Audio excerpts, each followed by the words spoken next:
ಉಡುಪಿ ಜಿಲ್ಲಾಧಿಕಾರಿ ಡಾಕ್ಟರ್ ವಿದ್ಯಾಕುಮಾರಿ ಅವರು ಮಂಗಳೂರು ಭೇಟಿ ಸಂದರ್ಭದಲ್ಲಿ ತಮ್ಮ ಹುಟ್ಟೂರು ಉಳ್ಳಾಲ ತಾಲೂಕಿನ ಪಾವೂರು ಹರೇಕಳ ಗ್ರಾಮದ ಕಿಲ್ಲೂರನ್ನು ಸಂದರ್ಶಿಸಿದರು. ಹರೇಕಳ ಶ್ರೀರಾಮಕೃಷ್ಣ ಪ್ರೌಢಶಾಲೆಯ ಹಳೆ ವಿದ್ಯಾರ್ಥಿನಿಯಾಗಿರುವವರು ಹರೇಕಳ ಗ್ರಾಮದ ಆಡಳಿತ ಸೌಧಕ್ಕೆ ಭೇಟಿ ನೀಡಿದ್ದಾರೆ.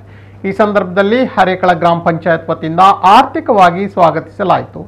ನಲ್ಮೆಯ ಹರೇಕಳ ಗ್ರಾಮ ಎಂಬ ಕೃತಿಯನ್ನು ಡಾಕ್ಟರ್ ವಿದ್ಯಾಕುಮಾರಿ ಅವರಿಗೆ ಗೌರವಪೂರ್ವಕವಾಗಿ ಗ್ರಾಮ ಪಂಚಾಯತ್ ಅಧ್ಯಕ್ಷ ಬದ್ರುದ್ದೀನ್ ಅವರು ಹಸ್ತಾಂತರಿಸಿದ್ದಾರೆ. ಮಂಗಳೂರು ತಾಲೂಕು ಪಂಚಾಯತ್ನ ಮಾಜಿ ಸದಸ್ಯ ಮುಸ್ತಾಫಾ ಮಲಾರ್, ಗ್ರಾಮ ಪಂಚಾಯತ್ ಉಪಾಧ್ಯಕ್ಷೆ ಕಲ್ಯಾಣಿ, ಸದಸ್ಯರಾದ ಅಬ್ದುಲ್ ಸತ್ತಾರ್, ಅಬೂಬಕ್ಕರ್ ಸಿದ್ದಿಕ್ ಮೊದಲಾದವರು ಈ ಸಂದರ್ಭದಲ್ಲಿ ಉಪಸ್ಥಿತರಿದ್ದರು. ಈ ಪುಸ್ತಕವನ್ನು ಓದಿಕೊಂಡು ತಾವು ನಮ್ಮ ಈ ಗ್ರಾಮವನ್ನು ಕೂಡ ನೆನಪು ಮಾಡಬೇಕು. ತಾವು ಹುಟ್ಟೂರಿನ ಜೊತೆಗೆ ತಾವು ಕಲಿತಂತಹ ಶಾಲೆ ಹರೇಕಳ ಗ್ರಾಮದ ಶಾಲೆಯ ನೆನಪಿಗಾಗಿ ತಾವು ಈ ಗ್ರಾಮ ಪಂಚಾಯತ್ಗೆ ಭೇಟಿಯನ್ನು ನೀಡಬೇಕಾಗಿ ಗ್ರಾಮ ಪಂಚಾಯತ್ ಅಧ್ಯಕ್ಷರು ತಮಗೆ ಕೊಡ್ತಾ ಇದ್ದಾರೆ. ಈ ಊರು ನನಗೆ ಎರಡು ರೀತಿ ಇದೆ. ಒಂದು ಪಪ್ಪದವರು ಇಲ್ಲಿ ತುಂಬ ಚಿಕ್ಕವರಿಗೆ ಕುಟ್ಟಿ ಮುಗಿಯ ಜಾತ್ರೆಗೆಲ್ಲ ಬರ್ತಾ ಇದ್ರು ಪ್ರತಿ ವರ್ಷ.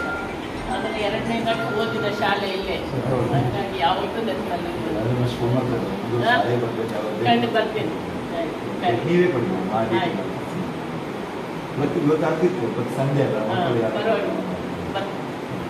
ಬಂದಿದ್ದೆ ಲಾಸ್ಟ್ ಟೈಮ್ ಇದು ಅಧ್ಯಕ್ಷರ ಕೊಠಡಿ. ಚೆನ್ನಾಗಿದೆ, ತುಂಬಾ ಚೆನ್ನಾಗಿದೆ. ಬನ್ನಿ ಬನ್ನಿ ಒಳಗೆ ಬನ್ನಿ ಬನ್ನಿ.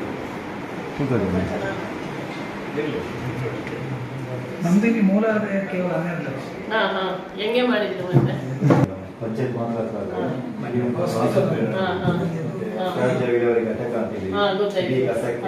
ಮಾದರಿಯಾಗಿ ಎಲ್ಲ ಬೋರ್ಡ್ಗಳು ಎಲ್ಲ